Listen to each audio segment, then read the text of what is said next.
میں نے آپ کے سامنے 30ویں سپارے کی سورہ کریمہ سورۃ التکاثر کو تلاوت کی، اور یہ مکہ المکرمہ میں نازل ہوئی۔ کوشش کروں گا کہ آج کی گفتگو میں اس کا ترجمہ اور تفسیر جو ہے وہ بیان کر سکوں۔ اللہ تعالی ہم سب کو قرآن سمجھنے اور اس پر عمل کرنے کی توفیق عطا فرمائے۔ ہمارے آقا صلی اللہ تعالی علیہ وآلہ وسلم نے ارشاد فرمایا، کیا تم میں سے کوئی شخص اس کی طاقت نہیں رکھتا کہ وہ ہر روز 1000 آیات کی تلاوت کر سکے؟ آپ صلی اللہ علیہ وسلم نے ارشاد فرمایا، صحابہ کی جب یہ ارشاد فرمان سنا صحابہ نے عرض کیا، رسول صلی اللہ علیہ وسلم روز 1000 آیات کریمہ پڑھنا تو وہ مشکل نہیں ہے، یہ کون بہت مشکل ہے، آسانی سے نہیں پڑھی جا سکتی۔ تو آپ صلی اللہ علیہ وآلہ وسلم نے فرمایا، تو کیا تم سورۃ التکاثر پڑھنے کی طاقت نہیں رکھتے ہیں؟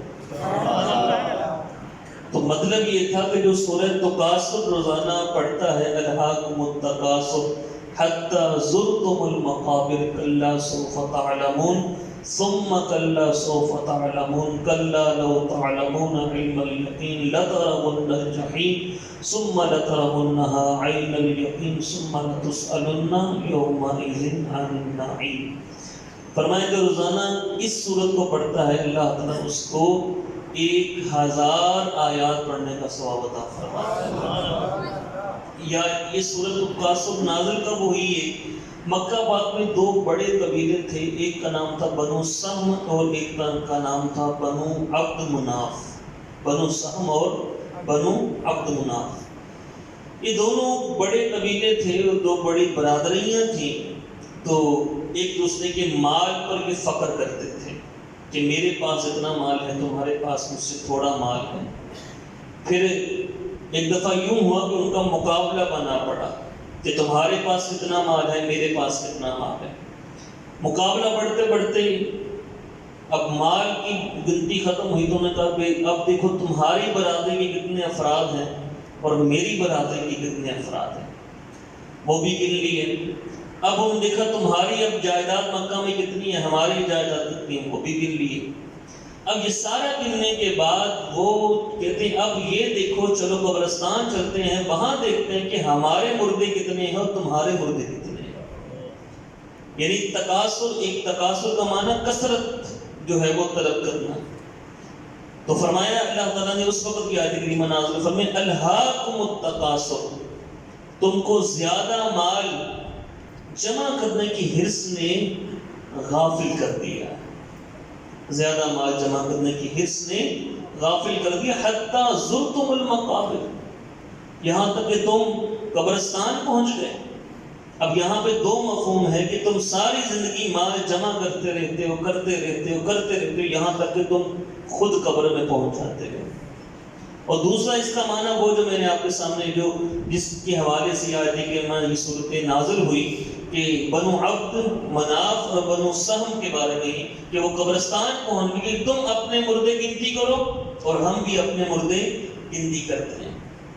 تو اللہ تعالیٰ نے فرمایا کہ یہ جو کثرت کی طلب ہے نا کہ میرے پاس زیادہ مال ہو، میرے پاس زیادہ مال ہو، فرمایا اس چیز نے تمہیں غافل کر دیا، حتی زرتم المقابر، یہاں تک کہ تم قبرستان پہنچ گئے۔ کلا سوف تعلمون، یقیناً تم ان قریب جان لو گے، ثم کلا سوف تعلمون، پھر سن لو، پھر یقیناً تم ان قریب جان لو گے، کلا لو تعلمون علم الیقین، اور پھر تم یقیناً تمہیں علم یقین حاصل ہو جائے گا، تمہیں علم یقین حاصل ہو جائے گا۔ ایک ہوتا ہے علم الیقین، ایک ہوتا ہے عین الیقین، اور ایک ہوتا ہے حق الیقین۔ یہ 3 یقین کی قسمیں ہیں، علم الیقین، عین الیقین، حق الیقین۔ علم یقین یہ ہوتا ہے کہ خبریں سن کر علم ہو جائے کہ یہ بندہ اس حیثیت کا ہے یا یہ چیز یہ ہے، خبریں سن کر۔ مثال کے طور پہ اس وقت پرائم منسٹر ہیں شہباز شریف صاحب، وہی ہے نا؟ تو اب ہم نے کوئی ان کو نوٹیفیکیشن تھوڑی دیکھا ہے، ہمیں خبریں سن کر خبروں کے ذریعے ہمیں اطلاع ملی، تو یہ کیا ہے؟ علم یقین۔ یہ کیا ہے؟ بولیں علم یقین۔ دوسرا ہے حق الیقین، عین الیقین۔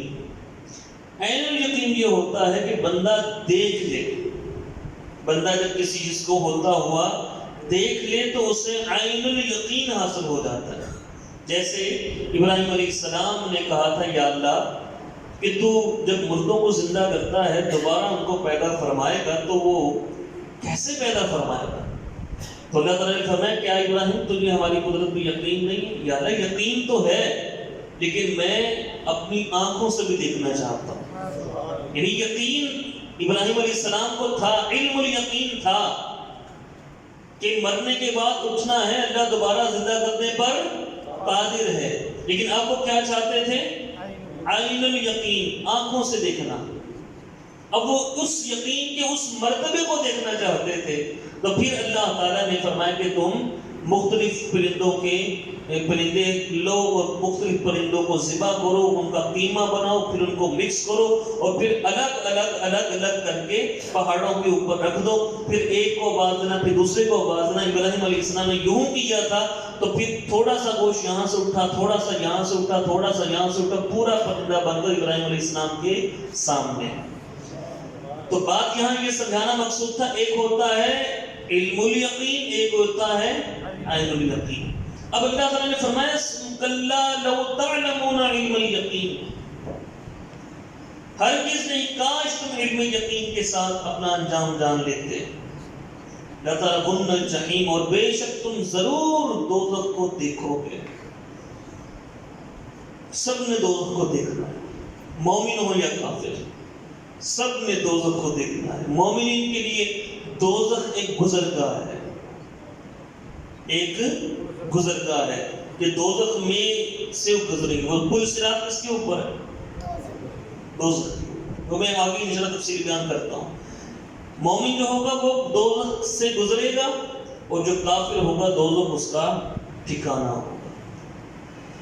پھر فرمایا کہ لَتَرَوُنَّ الْجَحِيمَ، بے شک تم ضرور دوزخ کو دیکھو گے، ثُمَّ لَتَرَوُنَّهَا عَيْنَ الْيَقِينِ۔ پہلے تو علم و یقین ہے نا، تمہیں خبریں سن قرآن نے خبریں دے دی، عذاب ہوگا، دوبارہ اٹھائے جاؤ گے، یہ نیک کام کرو، جنت میں جاؤ گے، یہ سب کیا ہے؟ علم الیقین۔ بولو کیا ہے؟ علم الیقین۔ اور پھر جب جائیں گے وہاں پر فرمایا لَتَرَوُنَّ الْجَحِيمَ، تم ضرور جہنم کو دیکھو گے۔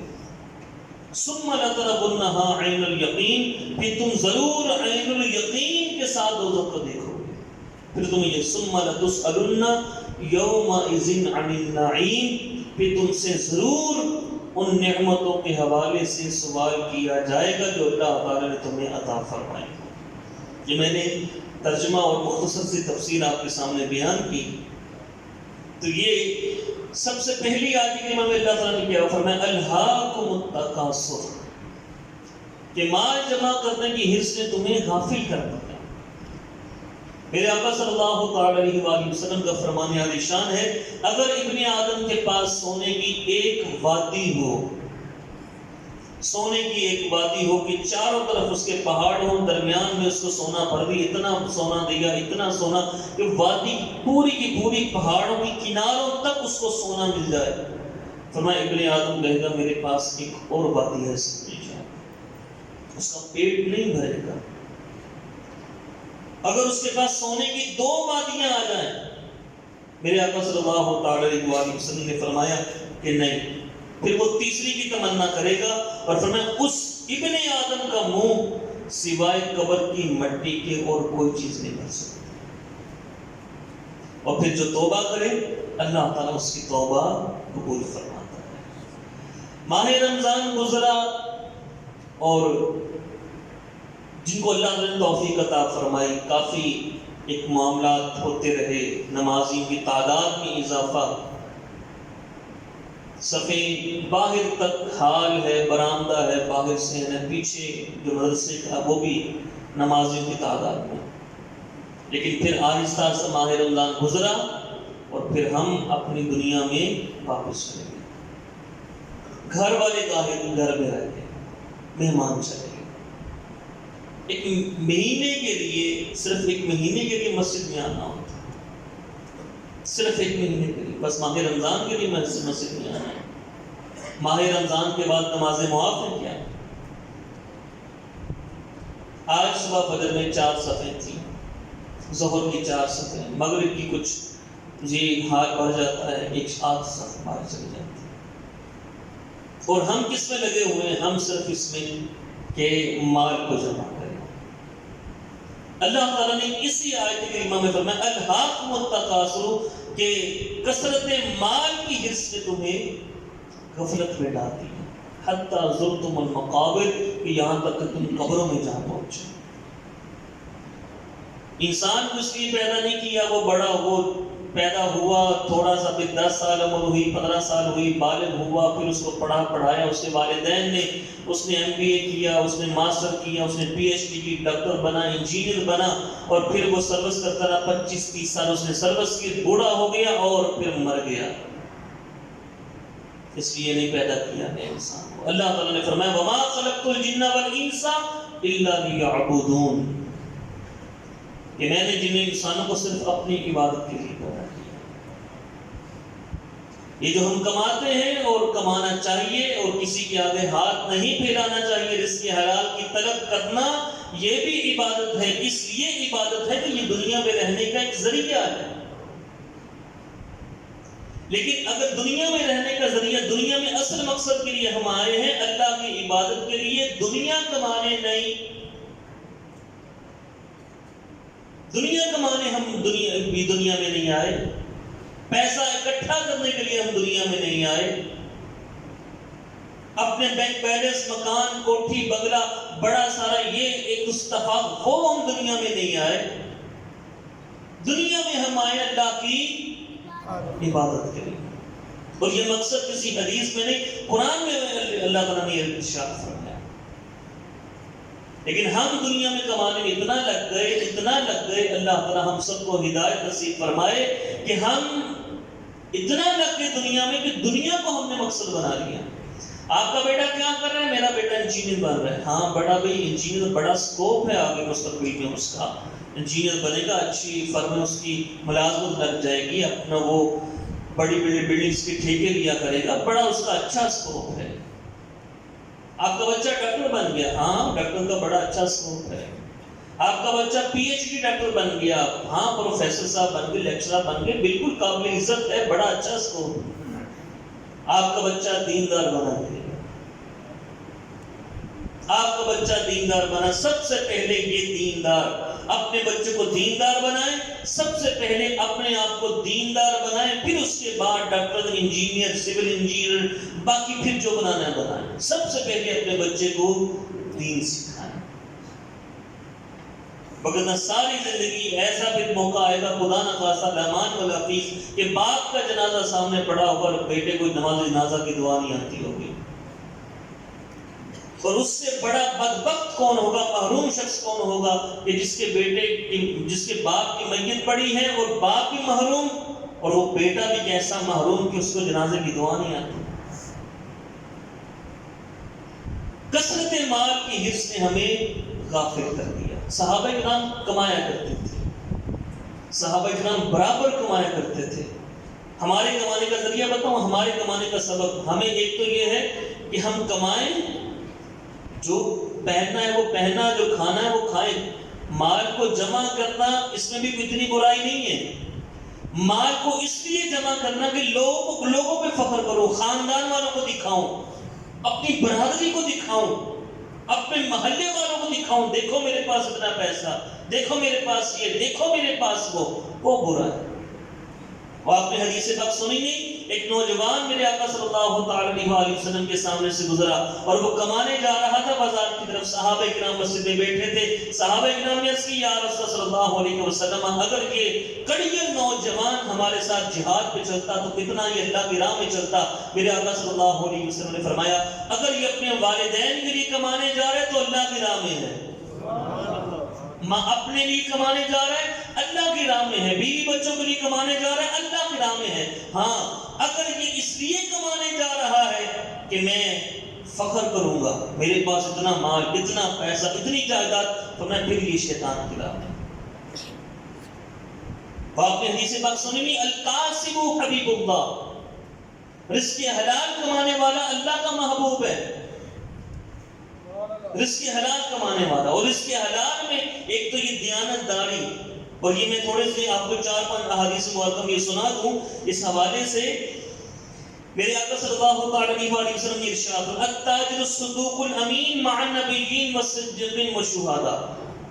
سبحان اللہ۔ فرمایا جو سچا امانت دار تاجر ہوگا اس کا حشر کل قیامت کے دن سچا بھی ہو، امانت دار بھی ہو، جھوٹ نہ بولے، سچا بھی ہو، امانت دار بھی ہو، فرمایا کل قیامت میں اس کا حشر نبیوں کے ساتھ، صدیقین کے ساتھ اور شہداء کے ساتھ ہوگا۔ اگلی حدیث بات سنیے، ان اللہ یحب المؤمن المحترف، کہ جو کام کرنے والا ہے اللہ تعالیٰ اس سے محبت فرماتا ہے۔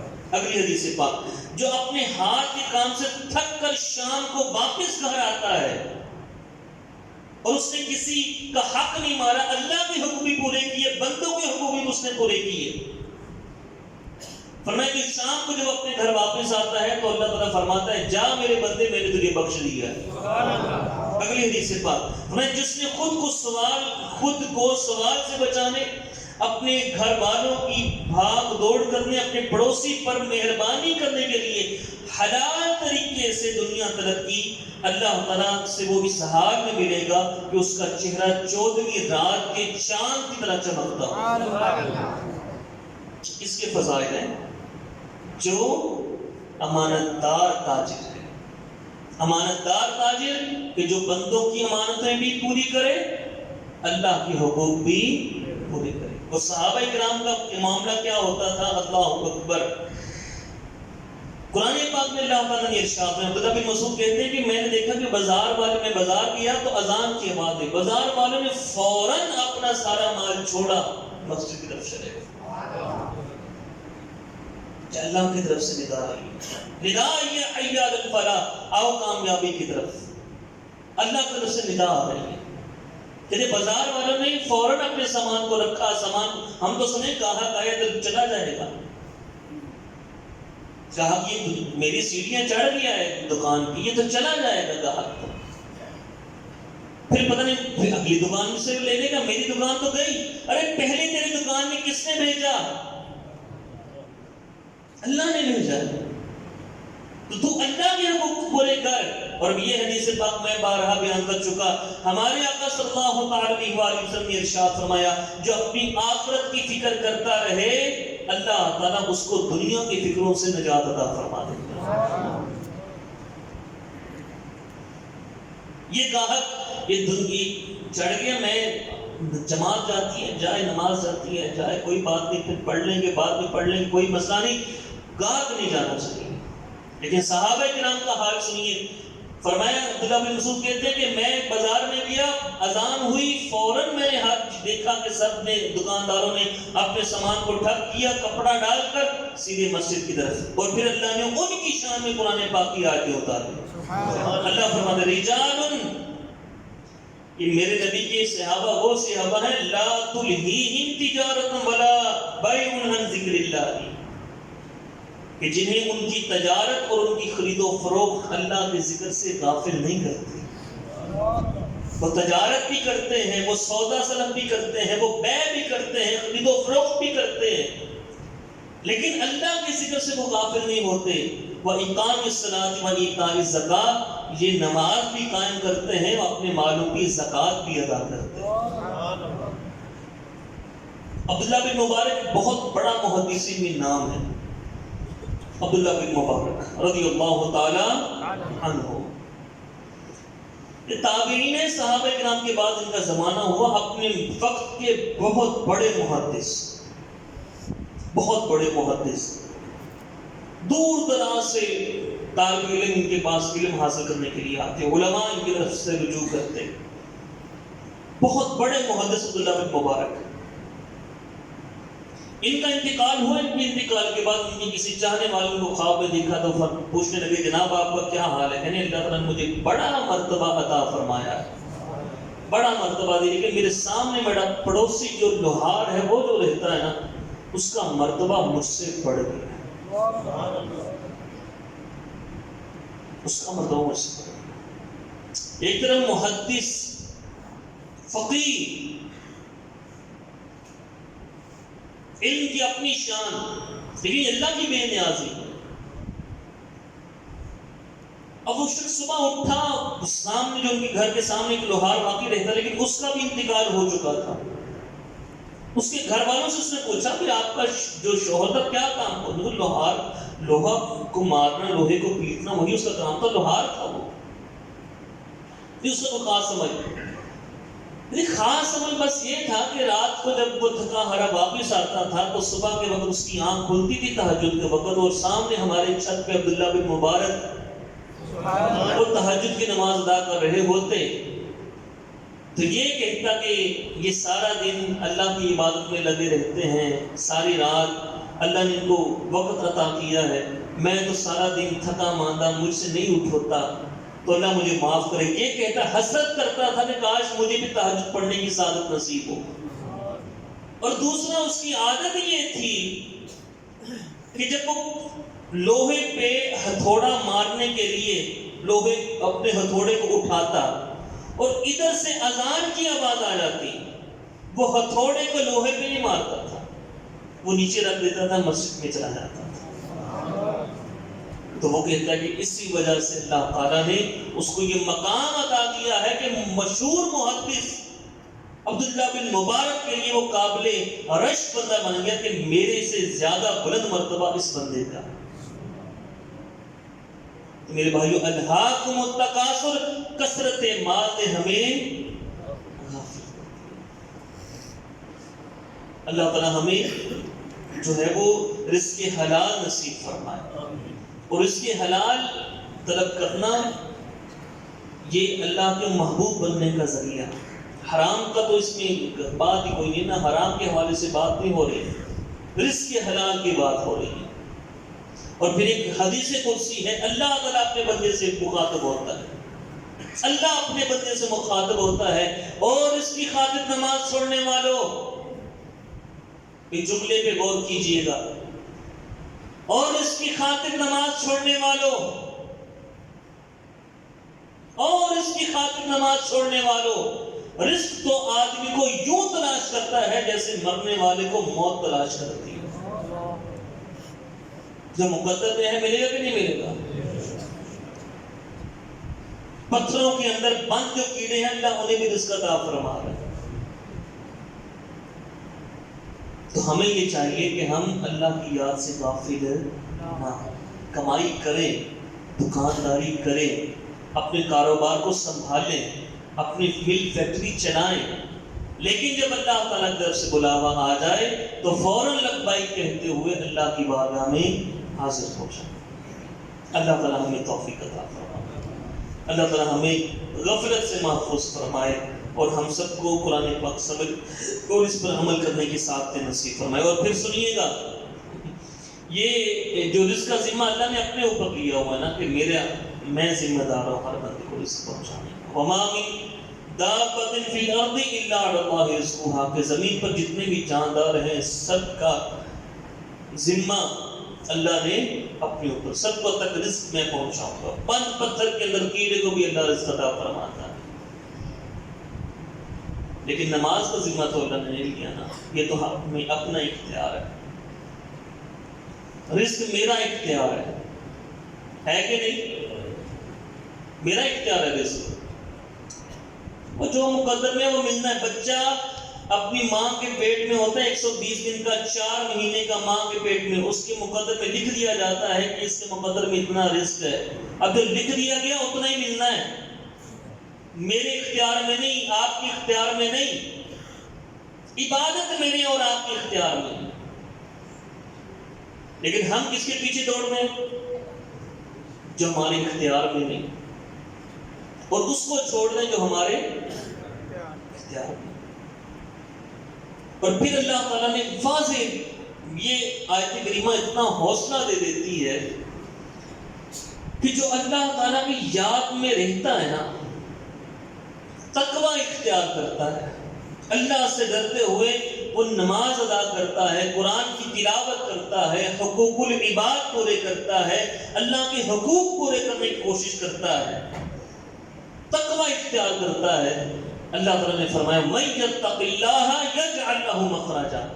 گاہک کھڑا ہے، کسٹمر کھڑا ہے، اور ادھر سے اذان کی آواز آ گئی، جماعت جانے کا ڈر پڑ گیا کہ جماعت چلی جائے گی، اگر میں اس کو ڈیل کروں گا، وہ اللہ سے ڈر کر، گاہک کو چھوڑ کر، اپنے کسٹمر کو چھوڑ کر، ڈیلی کو چھوڑ کر نماز پڑھنے کے لیے چلا گیا۔ کس سے ڈر کر گیا ہے؟ اللہ سے ڈر کر۔ اللہ نے پھر قرآن میں وعدہ فرمایا مَن یتق اللہ یجعل لہ مخرجا، جو اللہ سے ڈرتا ہے اللہ تعالیٰ خود اس کے لیے رستے بناتا ہے۔ آواز کم آئی ہے۔ اللہ تعالیٰ خود اس کے لیے رستے بناتا ہے۔ وَيَرْزُقُهُ مِنْ حَيْثُ لَا يَحْتَسِبُ۔ میرے بندے نے میری وجہ سے اس گاہک کو چھوڑا ہے، میرے بندے نے میری وجہ سے اس ڈیل کو چھوڑا ہے، میرے بندے نے میری وجہ سے اس کسٹمر کو چھوڑا۔ اللہ فرماتا ہے وَيَرْزُقُهُ مِنْ حَيْثُ لَا يَحْتَسِبُ، میں اس کو وہاں سے عطا کروں گا، اس کا وہم و گمان بھی نہیں ہوگا۔ اور کئی دفعہ ایسے سننے میں آئے، دوستوں سے آپ سنتے ہوں گے، یار پتہ ہی نہیں سی ادھروں میں پیسے آ جانے، پتہ ہی نہیں سی ابھی ڈیل ہو جانی۔ یہ اللہ کا وعدہ ہے وَيَرْزُقُهُ مِنْ حَيْثُ لَا يَحْتَسِبُ، وہاں سے اس کو رزق عطا فرما دے جہاں سے اس کا وہم و گمان نہیں ہوتا۔ وَمَن يَتَوَکَّلْ عَلَى اللَّهِ فَهُوَ حَسْبُهُ، سبحان اللہ۔ اور جو اللہ پہ بھروسہ کرتا ہے پھر اللہ اس کے لیے کافی ہے۔ وہ کیوں چھوڑ کے گیا تھا اللہ سے ڈر کر؟ میں نماز پڑھنے جا رہا ہوں، کہا تو کہا ٹھہر جاؤ، پہلی نماز ہے، اب نماز اذان کی آواز آ گئی، اب میں نماز پڑھنی ہے، اب وہ کر دیا اس نے، اور کس پہ؟ اللہ سے ڈر کر گیا اور اللہ پر ہی اس کا بھروسہ ہے۔ پھر اللہ فرماتا ہے مَن یتوکل علی اللہ، کہ جو مجھ پہ بھروسہ کرتا ہے نا فَهُوَ حَسْبُهُ، پھر میں اس کے لیے کافی ہوں۔ اور جس کے لیے اللہ کافی ہونا پھر اسے کسی اور کی حاجت نہیں۔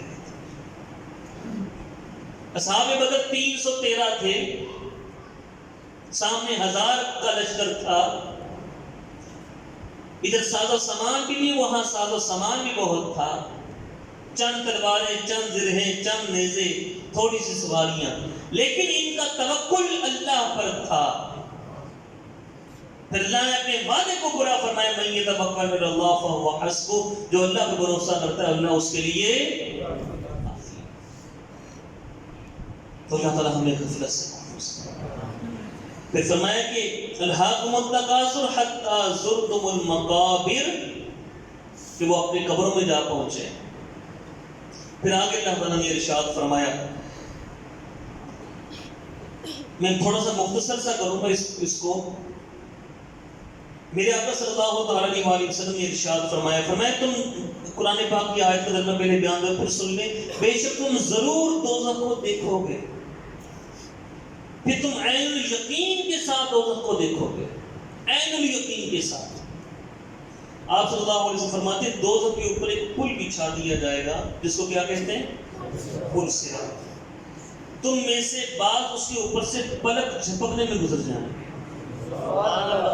اللہ ہمیں ان میں سے آمین۔ پلک جھپکنے میں سے گزر جائیں گے، بعض بجلی کی طرح تیزی سے گزر جائیں گے، بعض آندھی کی طرح، بعض تیز رفتار گھوڑے کی طرح، بعض اونٹوں کی طرح خرامہ خرامہ گزر جائیں گے۔ ان میں سے بعض صحیح سلامت نجات پانے والے ہوں گے کہ کچھ بھی ان کا نقصان نہیں ہوگا، وہ صحیح سلامت پل سے گزر جائیں گے، لیکن بعض جہنم کی آگ سے جھلس کر بچ نکلنے والے ہوں، یہاں تک کہ آخری شخص اس پر سے جو گزرے گا وہ گھسٹتے ہوئے گزرے گا۔ پھر آپ صلی اللہ علیہ وسلم نے ارشاد فرمایا کہ پھر وہ دن ہوگا، اور قرآن پاک میں اللہ نے فرمایا تم ضرور جہنم کو دیکھو گے، تم ضرور۔ اور میں پہلے بیان کر چکا مومنین کے لیے جہنم ایک گزرگاہ ہے، اس کے اوپر سے وہ گزریں گے، لیکن کافروں کے لیے وہ کیا ہوگا؟ ٹھکانا، کافروں کے لیے ٹھکانا۔ پھر آپ صلی اللہ علیہ وآلہ وسلم نے ارشاد فرمایا، اگلی حدیث باقی اس آیت کریمہ میں ہے ثم لتسألن یومئذ عن النعیم، فرمایا پھر تم سے ضرور ان نعمتوں کے حوالے سے پوچھا جائے گا جو اللہ نے تمہیں عطا فرمائی۔ ثم لتسألن، یہ لام تقید بھی ہے، نون تقید ثقیلہ بھی ہے، تم سے ضرور ضرور بھی ضرور پوچھا جائے گا عن النعیم، نعمتوں کے حوالے سے۔ ایک حدیث پاک سنی، اس کے بعد میں نعمتوں کی تھوڑی سی وضاحت کرتا ہوں، توجہ ہے آپ کی۔ ایک دفعہ میرے آقا صلی اللہ تعالی علیہ وسلم نکلتے ہیں باہر، اور اس حدیث پاک کو روایت کرنے والے جناب سیدنا ابو ہریرہ باہر نکلے، اور آپ صلی اللہ علیہ وسلم گھر سے باہر نکلے تو ابو بکر صدیق فاروق اعظم بھی باہر آ گئے۔ میرے آقا صلی اللہ علیہ وسلم پوچھا، ابو بکر کس لیے باہر نکلے ہو تم؟ آقا جس کے لیے آپ نکلے۔ اور جناب ابو ہریرہ فرماتے ہیں، اور یہ تینوں مقدس ترین ہستیاں، ایک امام الانبیاء اور ایک امام الصحابہ اور ایک فاروق اعظم، ان تینوں ہی جو ہستیاں باہر نکلی ہیں یہ بھوک کی وجہ سے نکلی۔ یہ گھر میں کھانے کے لیے کوئی چیز نہیں تھی، اب بھوک کی اتنی وہ کیفیت کہ وہ آپ صلی اللہ علیہ وسلم گھر سے باہر ہے، صدیق اکبر بھی فاروق اعظم بھی۔ آپ صلی اللہ علیہ وسلم نے فرمایا تم میرے ساتھ چلو۔ ایک انصاری کے گھر گئے، اس وقت وہ انصاری گھر میں نہیں تھے، لیکن ان کی گھر والوں نے جب دیکھا نا کہ سرکار آئے ہیں، مرحبا مرحبا، آئیں تشریف لے کے آئیں، ان کے بچوں نے، بیوی بچوں نے گھر میں بٹھا لیا۔ اتنے میں وہ انصاری صحابی بھی آ گئے۔ اب انصاری صحابی، انصار مدینے میں رہنے والے، انہوں نے آپ صلی اللہ علیہ وسلم کے سامنے کھجوریں کچھ رکھی، کھجوریں آپ کو پیش کی، پھر فرمایا کہ آقا آپ کو بھوک لگی، میں آپ کے لیے بکری کو ذبح کرتا ہوں۔ فرمایا دودھ والی بکری کو ذبح نہ کرنا۔ ایک انہوں نے دوسری بکری لی، اس کو ذبح کیا، اس کو پکایا، پکا کر سرکار کے سامنے پیش کیا۔ آپ صلی اللہ تعالی علیہ وسلم نے گوشت کھایا، کھانا کھایا، کھجوریں بھی تناول فرمائی، صدیق اکبر نے بھی، فاروق اعظم نے بھی۔ سخت بھوک میں کھائی نا، سخت بھوک تھی تبھی گھر سے نکلے تھے نا۔ اب اگلی الفاظ سنیے گا، آپ صلی اللہ علیہ وسلم نے فرمایا اس ذات کی قسم جس کے قبضے قدرت میں میری جان ہے، قیامت کے دن تم سے آج کی ان نعمتوں کے حوالے سے بھی پوچھا جائے کہ تم گھر سے بھوکے نکلے تھے اور اس بھوک کی شدت میں اللہ تعالیٰ نے تمہیں کھانا دیا، تمہیں کھجوریں دی، ان کا ضرور حساب دو، ان کا حساب دو۔ اور یہ صدیق اکبر ہے، فاروق اعظم ہے۔ میں اور غور کریں ہمارا کیا حال ہوگا، ہماری کیا حیثیت ہے۔ پھر آپ صلی اللہ علیہ وسلم نے کہ روٹی کا وہ ٹکڑا جو تمہاری بھوک دور کر دے، صرف بھوک دور کر دے، رج کے نہیں، بھوک دور کر دے، بس اتنا کپڑا جس سے تم اپنا تن بدن چھپا سکو، شرمگاہ چھپا سکو، اور اتنا رہائش جس سے گرمی اور سردی سے تم بچے رہتے ہو۔ ان تین نعمتوں کے علاوہ تم سے ہر نعمت کے بارے میں پوچھا جائے۔ اپنے کپڑوں پہ ہم غور کریں، اپنی سواریوں پہ غور کریں، یہ تو بعد کی چیزیں ہیں نا، اپنی آنکھوں پہ غور کریں، اپنے ہاتھوں پہ، یہ کس کی نعمتیں ہیں؟ کس نے دی ہیں؟ اللہ نے یہ ہمیں نعمتیں۔ ثم لتسألن یومئذ عن النعیم، پھر تم سے ضرور ان نعمتوں کے حوالے سے پوچھا جائے گا۔ بعض کہتے ہیں امن کی، کہ تمہیں امن دیا تھا، کتنا میرے راہ میں چلے ہو۔ کشمیر میں تو، ہندوستان میں تو مسلمان بعض اوقات جب نماز پڑھنے کے لیے آتے ہیں، بعض علاقوں میں تو ان کو ذبح کر دیا جاتا ہے، تمہیں تو ذبح نہیں کیا جاتا تھا نا، تم مسجد میں کیوں نہیں آتے تھے؟ فلسطین میں تو مسجد اقصی میں بمباری کی جاتی ہے، تم پر بمباری تو نہیں کی جاتی، وہ اگر مسجد میں آتے تم مسجد میں کیوں نہیں آتے تھے؟ ثم لتسألن یومئذ عن النعیم، ایک ایک نعمت کے حوالے سے پوچھا جائے گا۔ امن دیا تھا، کتنا میرے دین پہ چلے ہو؟ صحت دی تھی، کتنا دین پہ چلے ہو؟ تمہیں آنکھیں دی تھی، کتنے میرے نام صرف کی ہیں؟ کہ تمہیں ہاتھ دیے تھے، کتنے میرے نام صرف کیے؟ زبان دی تھی، کتنے میرے نام خرچ کی ہے؟ آپ صلی اللہ علیہ وآلہ وسلم نے ارشاد فرمایا کہ 5 سوال ہوں گے.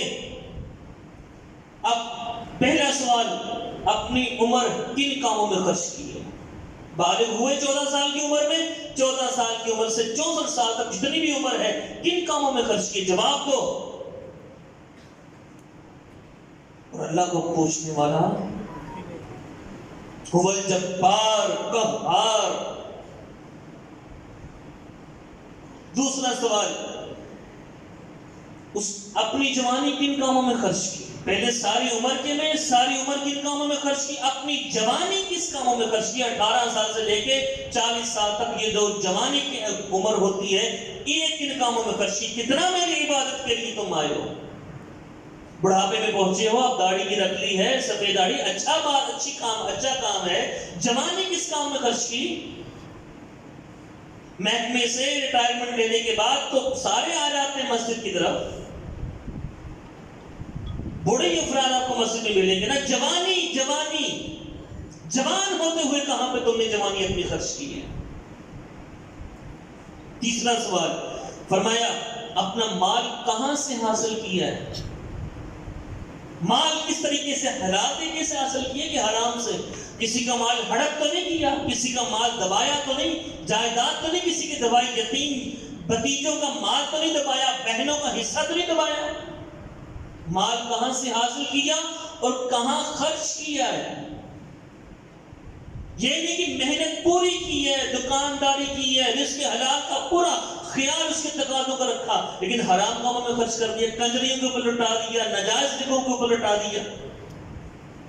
مال کیسے کمایا، کہاں خرچ کیا؟ پھر آپ صلی اللہ علیہ وسلم نے فرمایا، اپنے علم کے مطابق کتنا عمل کیا ہے.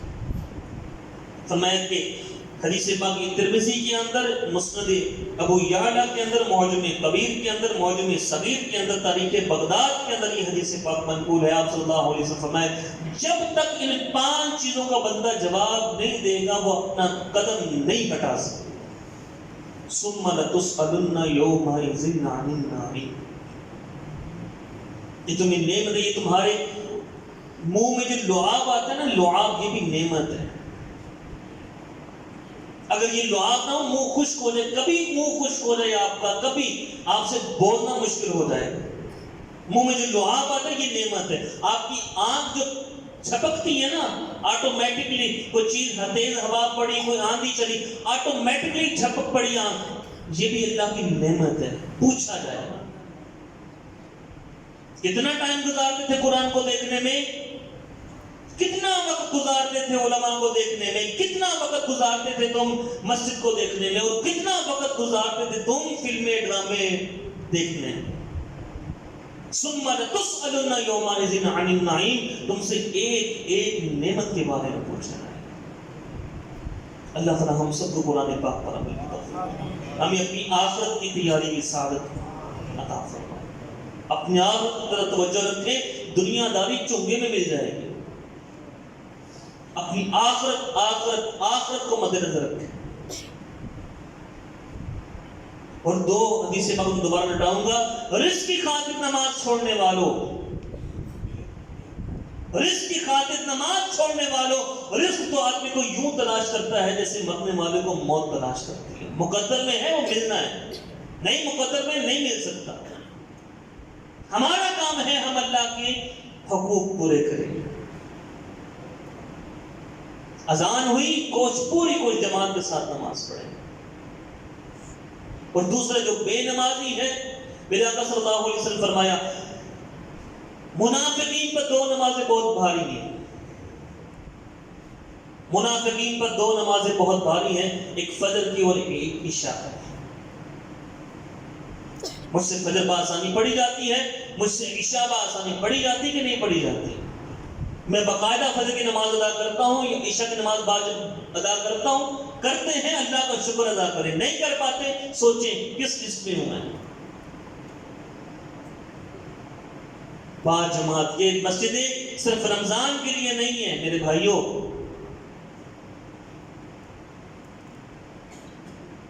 چند وضو، چند نمازی ظہر میں 2-3 سطریں، آپ ہی ہیں نا نماز پڑھنے والے رمضان میں، کو باہر سے تو مخلوق نہیں آئی تھی، آپ ہی تھے نا. اب مسجد کیوں نہیں بھرتی؟ اب مسجد میں کیوں اپنا وہ وضو خانے میں رش کیوں نہیں ہے؟ اب کیا بات ہے کہ ہماری سطریں باہر تک کیوں نہیں ہیں؟ اب ہمیں یہ کیوں خیال نہیں کہ انتظامیہ کو باہر میں سطح بچھانی ہے؟ اب تو بس یہی ہے کہ بھئی ہم نمازی گئے. ادھر شیطان چھوٹا اور ہم مسجد سے چھوٹے. اپنا تعلق مسجد سے بنا. اور ایک اور آپ کو نشانی بتاؤں، بس بات ختم کرتا ہوں. ایک اور نشانی مومن کی، فرمایا مومن کا دل مسجد میں لگتا ہے. مومن کا دل بولو مسجد میں لگتا ہے. مومن کا دل مسجد میں لگتا ہے. نماز پڑھنے کے بعد تھوڑی دیر بیٹھا کریں، تھوڑی دیر بیٹھ جایا کریں، تھوڑی دیر بیٹھ جایا کریں. جب نماز پڑھتے ہیں تھوڑی دیر بیٹھ جایا کریں. اس کی وجہ یہ ہے، میرے آقا صلی اللہ علیہ وسلم نے فرمایا کہ جب نماز پڑھ کر بندہ بیٹھ جاتا ہے، اللہ تعالیٰ اس بندے سے اتنا راضی ہوتا ہے کہ فرشتوں کی ڈیوٹی لگا دیتا ہے، اس کے لیے استغفار کرو، اس کے لیے بخشش کی دعا کرو. بخشنا تھا تبھی تو کہا نا. اپنا تعلق مسجد سے بنائیں گے انشاءاللہ. پوری کوشش کر کے ساری نمازیں مسجد میں ادا کریں گے انشاءاللہ. اللہ تعالی ہم سب کو توفیق عطا فرمائے، ہمیں اپنی آخرت کی تیاری کی ساتھ نصیب فرمائے، ہم سب کی بے حساب و کتاب بخشش اور مغفرت فرمائے. وآخر دعوانا